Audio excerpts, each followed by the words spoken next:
以美论开始深入台湾民心，将有利于统一前景。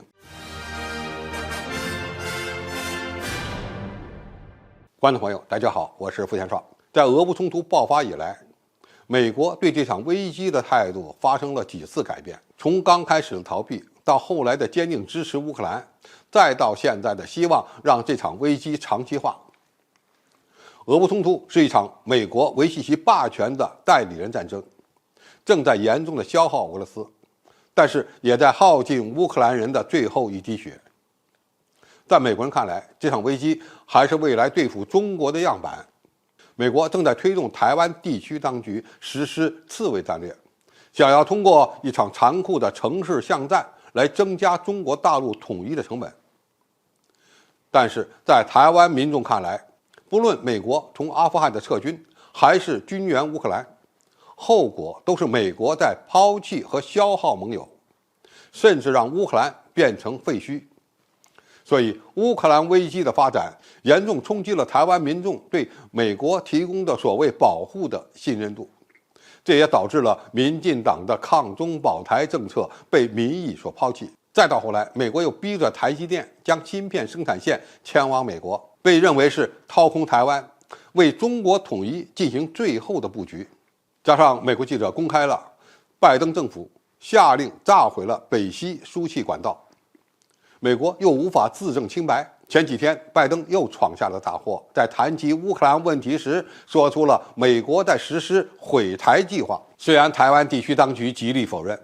但是岛内民众普遍认为这就是现实。岛内的视频平台博主针对该话题进行了网络民调，共有 1.9 万人参加，结果高达 85% 的民众认为美国已经在实施毁灭台湾的计划。只有 4% 的网民否认美国会有这个计划。直到现在，美国人也没有就毁台论进行过解释，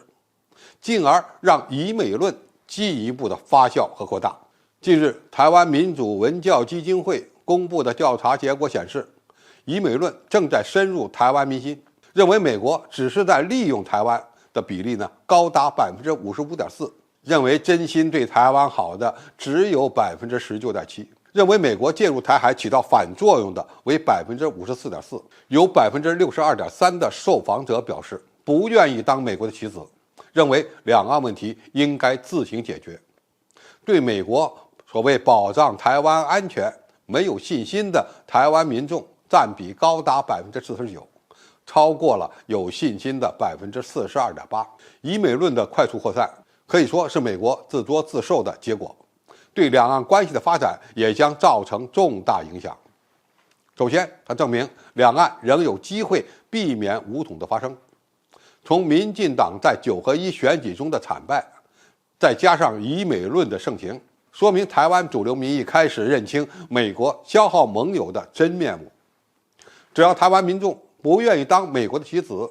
在很大程度上制约民进党当局的小讯，为和平统一留下一线希望。第二，以美论的进一步扩散，让美国利用台湾问题塑造危机的战略面临破产。台湾地区当局虽然极力配合美国，但是台湾的主流民意想缓和与大陆的关系，台军也有人对转向发展非对称战略出现了抵触情绪，这些都将阻止美国利用台湾问题遏制中国的企图。只要台湾的民众不配合对抗中国大陆，拜登政府如果继续倒行逆施，那么美国的信誉将进一步破产。第三，它证明中国大陆继续发展对台民间交流的重要性，也说明中国大陆的软实力影响正在显现。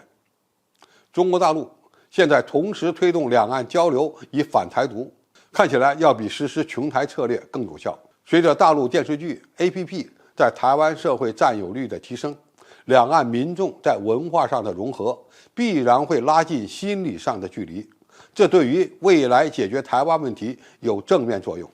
最后，台湾民意的转变也证明了解放军的持续施压是有效的。解放军对美台勾结的反制，通过军事行动将压力传递给台独分子，也是对台湾民众进行心理教育的重要一环。总体而言，只要台湾民众能看清美国的真面目，两岸在未来几年将有机会避免刀兵相见。只要台湾民众不当美国的棋子，中国和平统一的希望就一直存在。这对中华民族的崛起而言是非常重要的。好，今天评述就到这里，谢谢大家收看，我们下期再见。